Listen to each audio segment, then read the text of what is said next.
అహల్య రాయిగా మారడానికి గల కారణం మీకు తెలుసా? దేవతల రాజు అయిన ఇంద్రుడే ఒక ఋషి శాపానికి గురయ్యాడు. ఎందుకో మీకు తెలుసా? ఒక మోసం, ఒక తప్పు, ఒక శాపం ఈ కథలో ఉంది. పాపం, పశ్చాత్తాపం, విముక్తి. ఇది గౌతమ మహర్షి, అహల్య మరియు ఇంద్రుడి కథ. లాస్ట్ వీడియోస్లో మనం సప్త ఋషులైన వశిష్ఠ మహర్షి, విశ్వామిత్ర మహర్షి గురించి తెలుసుకున్నాం. ఇప్పుడు గౌతమ మహర్షి గురించి తెలుసుకుందాం. సప్త ఋషులలో గౌతమ మహర్షి అనే మహాజ్ఞాని ఉండేవాడు. అతను తపస్సులో, నియమంలో అగ్రగణ్యుడు. ఆయన భార్య అహల్య అందంలో, వినయంలో పతివ్రతగా ప్రసిద్ధి చెందినది.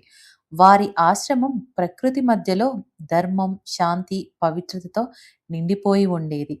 అహల్య అందం చూసి దేవేంద్రుడు మోహించాడు. ఆమెను పొందాలనే కోరిక అతనిలో పెరిగింది.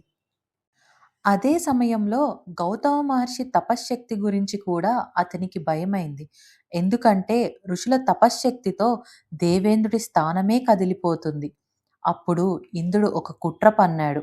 ఒకరోజు గౌతమ మహర్షి నదికి వెళ్ళినప్పుడు ఇంద్రుడి అతని రూపం దాల్చి ఆశ్రమానికి వచ్చాడు.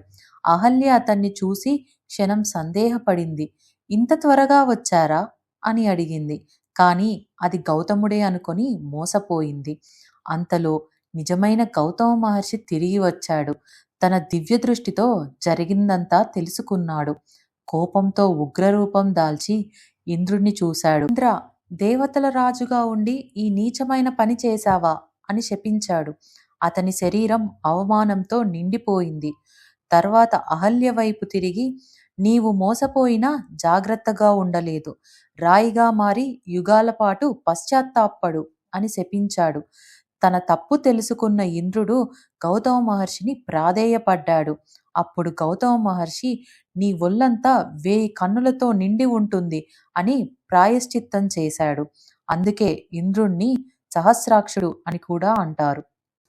అహల్య రాయిగా మారింది. కాలం గడిచింది. సంవత్సరాలు కాదు, యుగాలు గడిచాయి. ఒకరోజు శ్రీరాముడు ఆ అడవికి వచ్చాడు. ఆయన పాదస్పర్శ రాయిని తాకగానే దివ్యకాంతి వెలిగింది. అహల్య తిరిగి తన మానవ రూపాన్ని పొందింది. ఆమెకు విముక్తి కలిగింది.